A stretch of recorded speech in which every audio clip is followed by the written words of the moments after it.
From the Bill of Rights Institute, Fabric of History weaves together U.S. history, founding principles, and what all of this means to us today. Join us as we pull back the curtains of the past to see what's inside. Although Theodore Roosevelt's energetic personality is remembered today by most Americans as almost larger than life, who really was Roosevelt the person, not the legend? In our last episode of Season 5, Mary and Kirk are joined by Tony Williams, Senior Teaching Fellow, to explore Roosevelt's personal and professional life and what it is about him that continues to fascinate us today. How did Roosevelt overcome the death of both his wife and daughter by traveling west? What is his legacy of American imperialism that still exists today? Hey everybody, welcome back to the Fabric of History. This is Mary Patterson, and as always, I am so grateful that you're back with us for another conversation that explores compelling stories in history and civics. Haley Watson is just wearing her producer hat today, but Kirk Higgins is with me again today. Hey Kirk. Hey Mary, how you doing? I'm doing okay. I'm a little sad. It's a little bittersweet for us today because the Fabric of History is going to go on a hiatus after this episode. But the sweet part is that we have brought in a special guest for our conversation today. Tony Williams is the Senior Fellow here at the Bill of Rights Institute and the cold beating heart of the content that we produce here for teachers and students. So he keeps us all on track with his reason and his deep knowledge of all things history. Tony, thank you for joining Kirk and I today. Thank you, Mary. I think on the cold beating heart. Well, I didn't want to just say the beating heart because I didn't know if that was too touchy-feely for you. So I put cold in front of it. But it's meant as a compliment. Thank you. It's meant as a compliment of the highest order. So we're talking about a president today that looms large in our history, Theodore Roosevelt. As I was thinking about Theodore Roosevelt, I think my first association with him is literally looming large. I think of him in Mount Rushmore, where his giant face with his amazing glasses is just carved into the granite with Washington and Jefferson and Lincoln. So he's a memorable character. He certainly is. Theodore Roosevelt is one of those figures from American history that looms large. And I think the amazing thing is the more you dig into his life, the larger he becomes as a figure. I mean, he's just a really incredible person. And not only is his life incredible in the sense that it's unique in a lot of ways. I mean, he's very much an energetic person, but also that personality carried over and shaped the history of our nation in some pretty important and interesting ways. I think, Kirk, you're digging his life. I mean, his life story in and of itself is a really fascinating one. And I think he's living at a really fascinating time in American history. And then there's the whole political side of his story and how he shapes the presidency and what he does as president. And there's just so many different threads that we could explore. But I think maybe just starting at the beginning is probably a very good place to start. He's born in 1858. He's a New Yorker. He's born into a successful family. He actually witnessed, I thought this was really interesting, he witnessed the funeral procession of Abraham Lincoln at age 6 in New York City. So again, just to think about what impressions that must have made on a 6-year-old boy is kind of an interesting thought.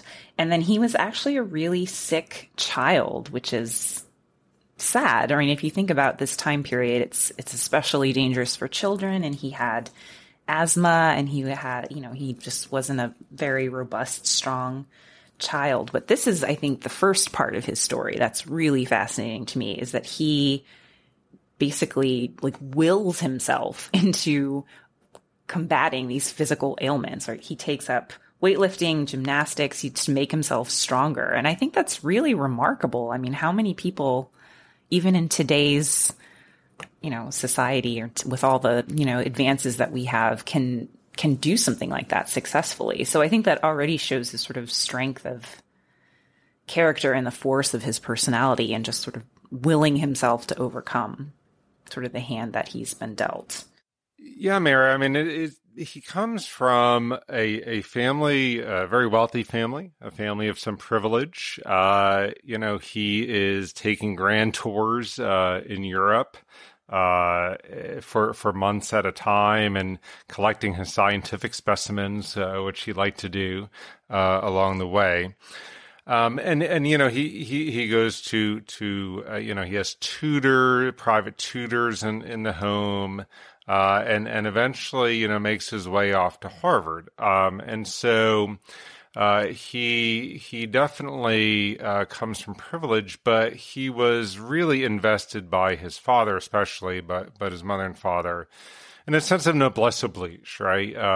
They adopted sort of the philanthropic sense of duty that came with wealth, and while that wealth allowed Teddy Roosevelt to live a life of privilege, it also allowed him to engage in public service throughout most of his life. He saw a strong duty, both personally and later on as a statesman, to the service of the community, of the nation, to those who are less fortunate in the sort of burgeoning industrial society in which he lived. So yes, privilege, but one also of a very strong sense of duty to others.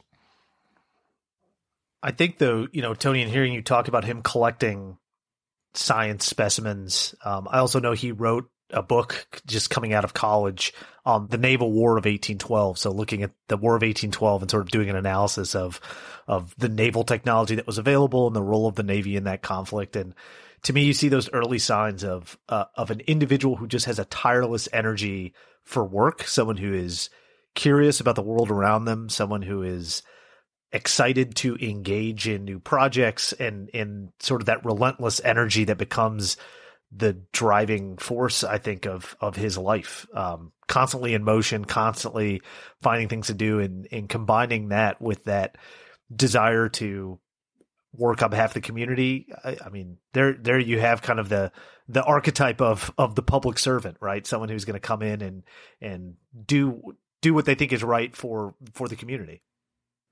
I've always loved biographies of interesting people. So I love talking about Theodore Roosevelt.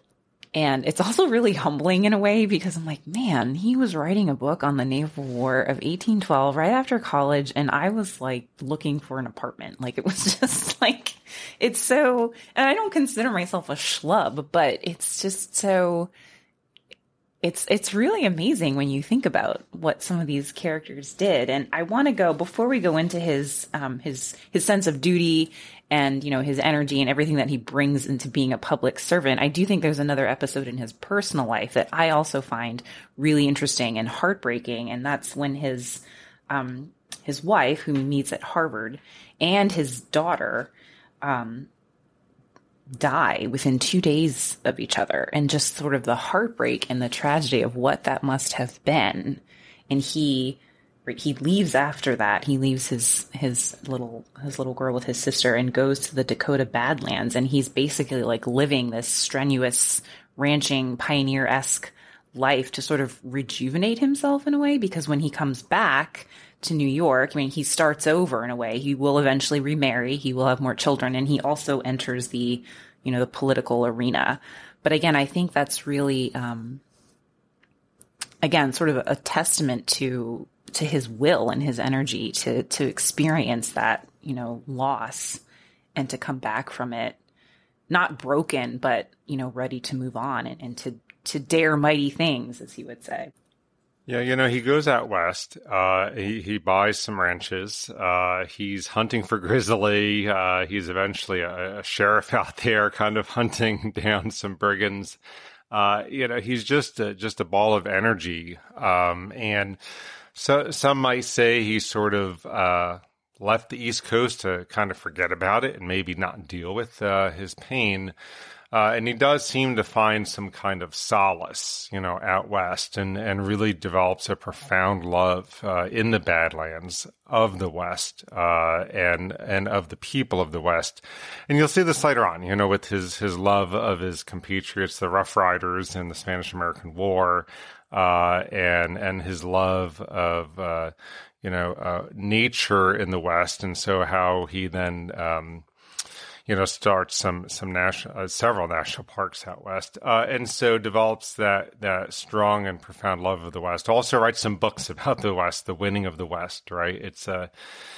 It's a book that is somewhat simplistic, and has certain biases about the West and how it shaped American character, and yet for him, it was not only a theoretical thing, but also a lived thing, as this sort of wealthy guy from the East goes out west and tries to sort of make his way as a would-be cowboy or dude. So it's a great story. I didn't realize he was a sheriff while he was out there. That just makes him even cooler to me. Well, and he's not accepted immediately out west, and yet eventually in time, because he's sharing the same hardships and he's not just a weekend warrior, they see that he's kind of the real thing, and so some of the real cowboys out there sort of develop an affinity for him. I'm thinking of the movie City Slickers as you're talking, but yeah, I mean, as someone who has spent her life on the East Coast, I know just for me personally, going out west, my husband's always been big on going west and visiting national parks in particular. It really is it's sort of beyond words in a lot of cases. So I can understand the appeal of it, and maybe that's another reason why I like him, is that I definitely appreciate that, the appreciation for the land and conservation. I think though too, as we're thinking about, well, why is it that Theodore Roosevelt is so remembered? I mean, amongst all the presidents, he's usually one that's on the tip of people's tongues.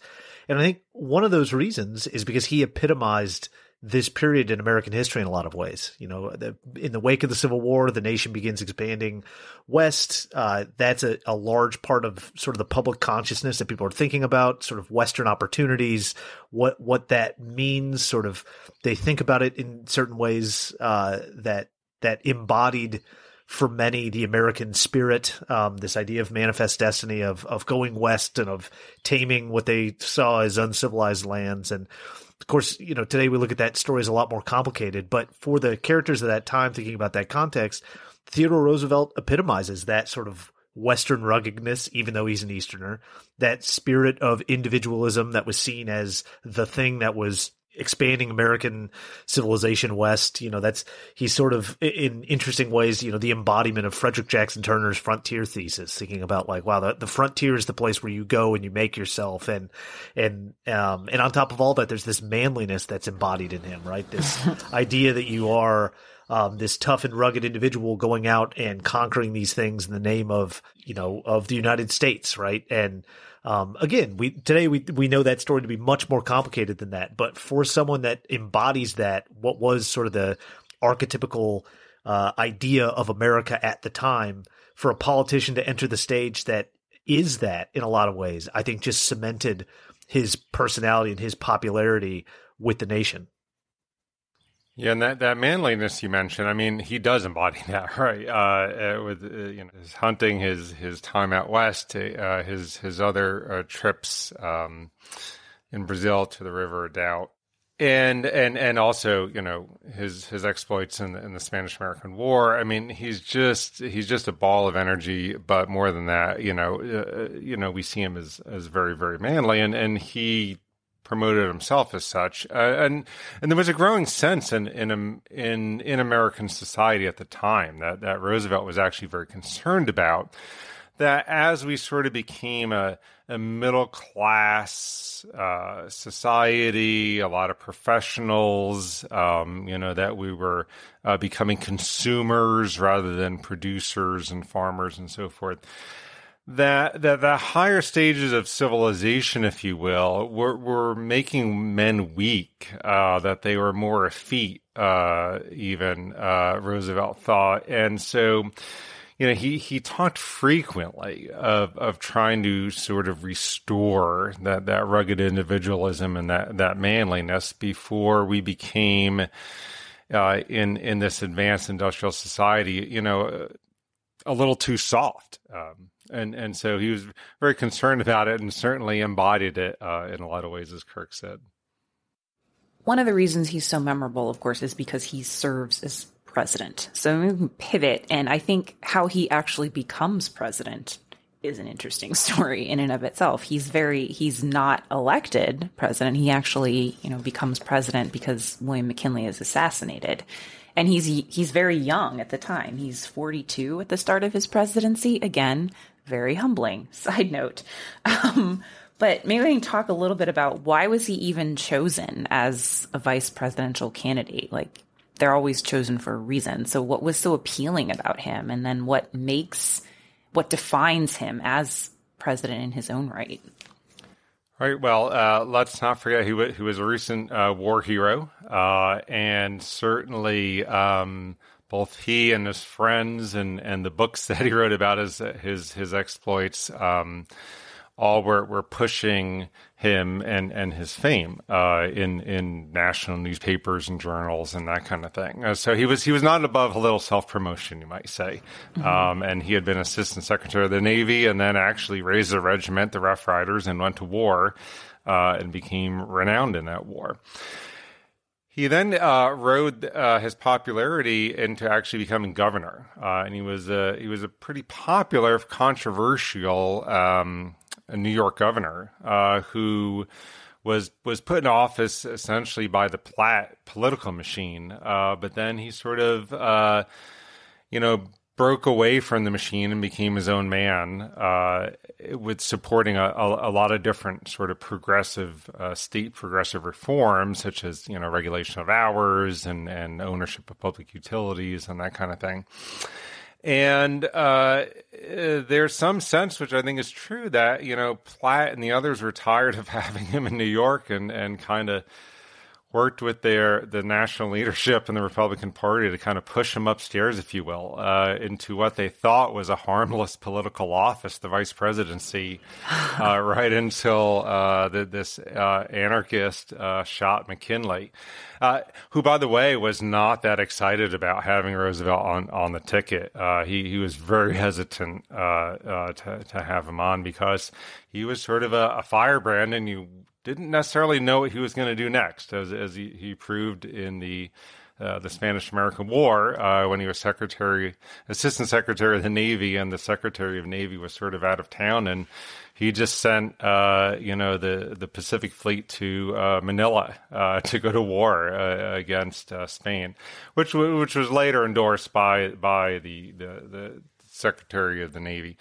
But, he was impetuous, and they were concerned. And then next thing you know, after that assassin's bullet killed McKinley, he's president of the United States.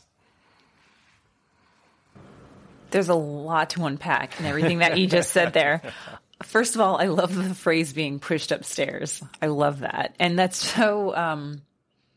I guess I didn't appreciate that, or wasn't familiar with that part of his story that was really seen as, well, if we get this guy into the vice presidency, we won't have to deal with him anymore. I think that's really funny. And again, the office of the vice presidency is really interesting. Side note, maybe that's another conversation. But yeah, and then he's the president, and I wonder what like the New York political machine thought to themselves when they found that out. That's kind of a funny, like, oh crap moment maybe that they had. I'm just imagining it.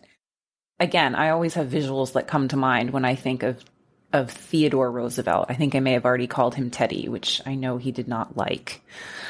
But I think of his pince-nez glasses, which are amazing and need to come back. They probably have come back. There must be hipsters wearing them somewhere at this very second. But as someone who's worn glasses since like the age of 7, I appreciate someone who can really pull off a cool pair of specs. But two images actually that come to mind when I think of Theodore Roosevelt is I think of him in his like that white suit, and he's in some sort of like digger or some big machine with the Panama Canal.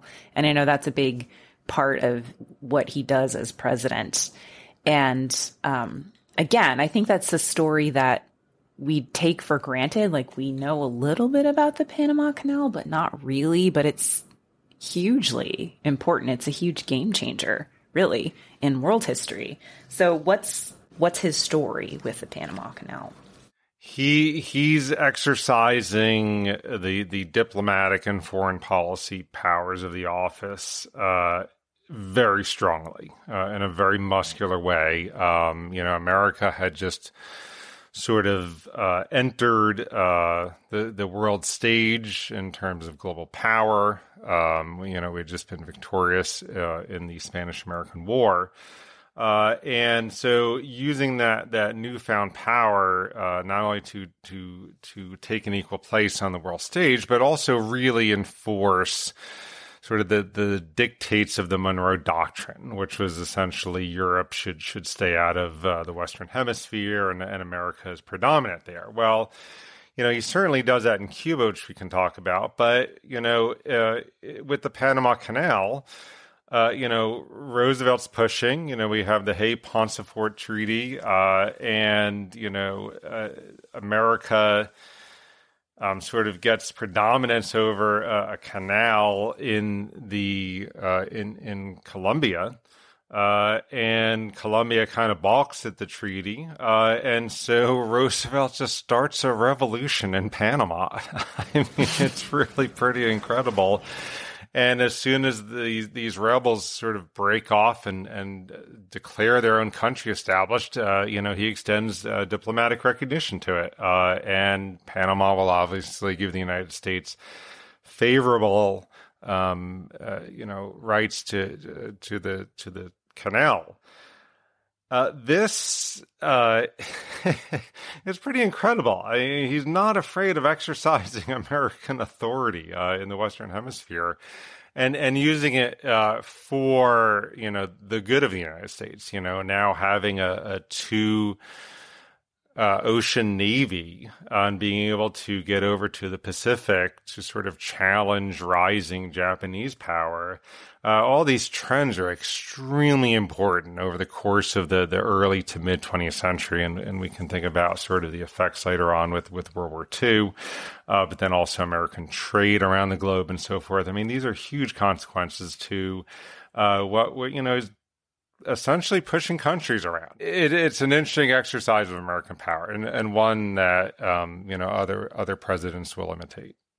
The darker side of American foreign policy, though, at the time was certainly imperialist, sort of racial imperialism that was rooted sort of in the social Darwinianism of the day, and it's a belief to which Roosevelt subscribed. That he said repeatedly, he talked about the Anglo-Saxon races repeatedly, sort of in the words of Kipling, sort of the white man's duty to civilize the world. And he had imbibed this, right, at Harvard, and in the larger society, the larger culture. Because these social Darwinist ideas, this sort of ranking of the races throughout the world, it was really among the most advanced science of the day, right? And it was related to social Darwinism and eugenics and so forth. And so the foreign policy certainly has its darker side, and this will, influence American foreign relations during his presidency with places like Cuba, like the Philippines, and Panama Canal and so forth. So this is it's part and parcel, I think of larger social trends. So yeah, but definitely sort of the darker side. But at the time, it was seen as no less sort of progressive. It was embraced by many progressives, and it was seen as the most advanced science of the day.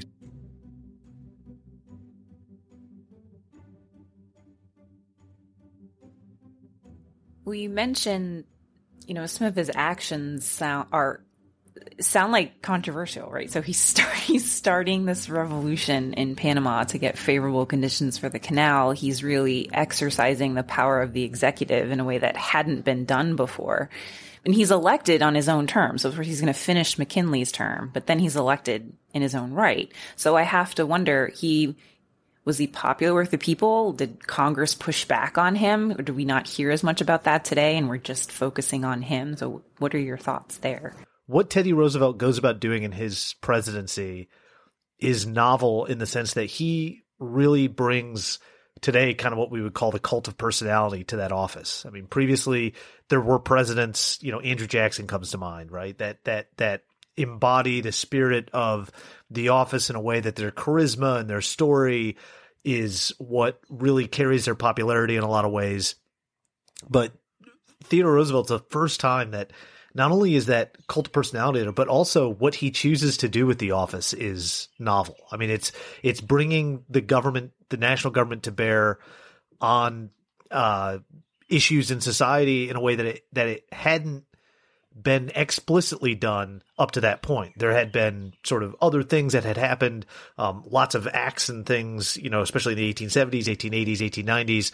But for the government to come in now and be this sort of titan that is sort of standing across the nation in a way where it's directing sort of what's happening and everybody is looking to the national government to solve these big problems or to advance sort of the profile of the United States in the world is really a new thing that Theodore Roosevelt is bringing to that office. And again, I think it reflects who he was too in a lot of ways. Well, I think that broadly, I think we should talk about, and we'll probably will with domestic policy a little bit. But he had a stewardship view of the presidency, which basically meant as president he could do whatever he wanted, unless strictly forbidden by the Constitution. He exercised expansive powers of the office, both domestically, which we'll get to, and also as we're talking about with foreign policy. And by and large, these were relative, these were popular moves. Because the outcomes are sort of favorable to America. They were by and large popular. There were various groups, the Anti-Imperialist League and so forth, questioning the American war against the Filipinos after the Americans took over the Philippines in 1898, and so there is controversy, and not everyone supports this kind of muscular expression of American empire. And by the way, they are concerned actually about the peoples in those countries. Americans are talking about how the Filipinos and Cubans and others are entitled to natural rights and to the ideals of the Declaration of Independence. And so they're very critical of American foreign policy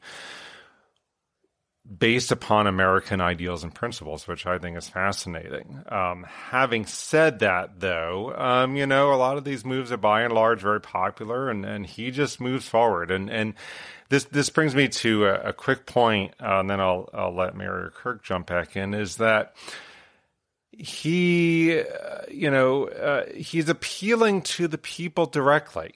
He becomes sort of a rhetorical presidency, in the word of some political scientists. He takes his policies, whether domestic or foreign, directly sort of over the heads of Congress, the other branches, and wants to become a popular president, through his bully pulpit, through his rhetoric, through his actions. And so he's actually much more concerned sort of maybe about what the American people think and what the newspapers say than, members of Congress, for example. So, and that's going to be a huge shift in the presidency during the course of the 20th century, sort of the president as national leader, as a rhetorical leader, as the person commanding the bully pulpit, all very, very important sort of milestones, if you will, and not uncontroversial even today. Just to draw a line underneath that, because I think that's kind of what I was alluding to before, that he really marks a change in the way that this office is held and how people look to it. I've always found it fascinating, and sometimes it's something that gets overlooked, but presidents didn't campaign for office. The typical campaign for a president was someone comes and knocks on your door and says, hey, the party would like to nominate you for the office. And you say, great, I will accept that nomination. And then it would just be you hanging out on your front porch as people around the country gave speeches on your behalf and said how great of a person you were. That's not Teddy Roosevelt's approach. But I think that just goes to show, I mean, that's just one story, or one way of looking at it. There's a lot of other examples, but it just shows that this idea that a president would not only campaign for office, which Theodore Roosevelt did, but that he welcomed that popularity. I mean, the reason that was kind of the ideal was that it wasn't this, what Tony just referred to as stewardship presidency. It was that you were there as the executive to enforce the laws, and you were political insofar as you represented a political party and certain policies, and you gave speeches and had opinions, but you weren't trying to win over public opinion in the same way that Theodore Roosevelt now is projecting and bringing forward. And Tony, I don't know if that tees you up to talk a little bit about his domestic policies, but like trust busting, I know is one where Theodore Roosevelt is really seen as like the warrior on behalf of the American people against these monopolistic practices, that he's the one that's fighting to preserve their liberty from this dominant industrial machine against which individuals would have no defense otherwise. Right, and he does. He's seen as a trust buster, even though, as we know, William Howard Taft will prosecute under the law and the Constitution many more trusts than Roosevelt did. But his reputation was seen as a trust buster, as you said, acting on behalf of the American people, most notably in the Northern Securities case, where they broke up Morgan's Railroad.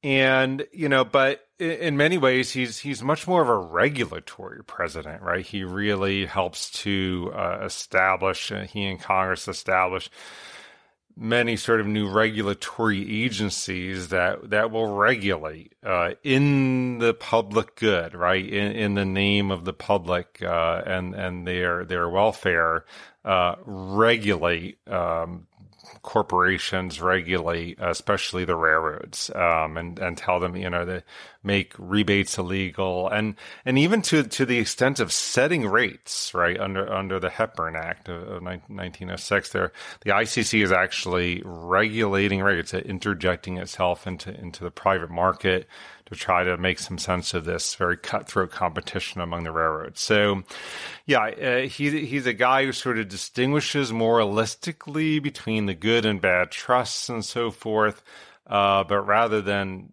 necessarily break them up, as his reputation might suggest, he was much more interested in establishing the federal government as an administrative state, as a regulatory state. Tony, you and Kirk have both brought up really interesting reasons why Theodore Roosevelt is such a watershed in the American presidency, just thinking about the president and the role of the president and the government and what its reach into everyday life is changing. There's so much more that we could talk about, but I think one of the interesting things to me about Theodore Roosevelt is that when he leaves the office of the presidency, he sort of has his lieutenant, William Howard Taft, in line to sort of continue his work, his vision. And he becomes so frustrated that Taft isn't doing what he wants him to do that he's going to run again for president under his own party, under the bull moose party. And I think the name comes from, he said he was as fit as a bull moose when questioned by reporters, and that's where the name comes from. But I think that is really indicative of not only his sort of personal energy and drive, but the changes that he brought to bear on the government and the role of the presidency. Yeah, I mean, I think that, he's really dissatisfied because he wants Taft, who's largely a conservative and a constitutionalist, to continue his progressive policies, and he doesn't. And so Roosevelt just decides no one else can do it right, so he's going to run again, effectively for a third term, but maybe not officially, considering he took over for McKinley, and runs in 1912 very much as a progressive. He's supporting a lot more sort of radical reforms even than when he was president. He sort of has these ideas of the new nationalism and so forth. So I don't think we have time to quite go into all that, but yeah, I mean, he's driven by this ambition, and he returns from that African safari just charged up, at Taft, and eventually decides to run again, and comes in second to Woodrow Wilson, and poor Howard Taft is a distant third. Poor Taft. Taft really gets the shaft. That rhymes, but I also think it's true. He's another interesting character. But just because we're not talking about William Howard Taft, we're talking about Theodore Roosevelt. But yeah, even the sort of the end of his political story, quote unquote, is super fascinating. And then he goes on, he dies in 1919, so not too long after his run on the Bull Moose ticket. And he's only 60 years old when he dies, which is, not very old. But he was extremely satisfied with his life. And I think even though we've just hit on the tip of the iceberg of his life and his presidency here, I think we can say that it was a full life, and he did a lot. And I think the fascination with him continues into the present day. And I know me personally, my father is a big Theodore Roosevelt fan, and I actually got him a shirt because he used to always say this. He says, "I'm still waiting for the second coming of Teddy Roosevelt." He says that all the time. So maybe I will never introduce my father to you, Tony, but again, his personality, his sort of sheer will lives on. I'll put in a quick plug that if you're ever in Washington, D.C., and you are tired of seeing all of the other monuments, memorials, that there is a Roosevelt Island that's on the Potomac River that has a monument to Theodore Roosevelt. And it is the best encapsulation, I think, so from an architectural standpoint, of his personality that you can find. You go, and it's on an island that's really pretty still natural. It's not like a manicured garden or anything.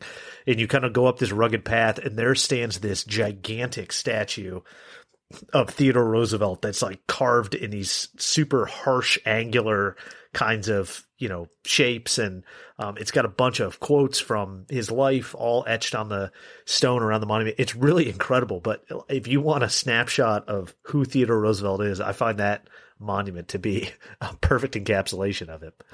Yeah. The statue really looks like it's yelling at you. Yeah, exactly. And, I'll only add that, I wish young people read more about Theodore Roosevelt. I mean, there are just so many great biographies of him. In many ways, you can't write a boring biography of him because he just did so much and had so much energy. And, whether you agree or disagree with his political philosophy, he's just a fascinating character. Some of the most notable biographies, in the 3-volume set by Edmund Morris. There's a great one by H.W. Brands. There just aren't any bad ones. He's so interesting. So I really encourage everyone to go read more about Theodore Roosevelt.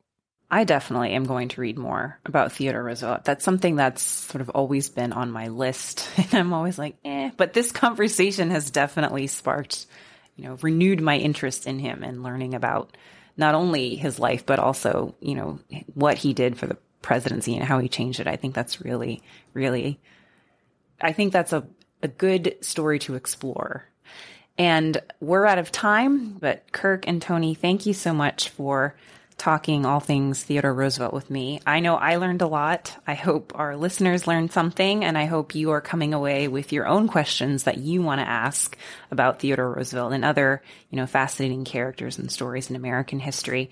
We are so grateful that you came along for this ride with us, and we hope that you will check out all of our resources on our website and, keep in touch. And until then, everybody, keep asking questions. Take care. The Bill of Rights Institute engages, educates, and empowers individuals with a passion for the freedom and opportunity that exists in a free society.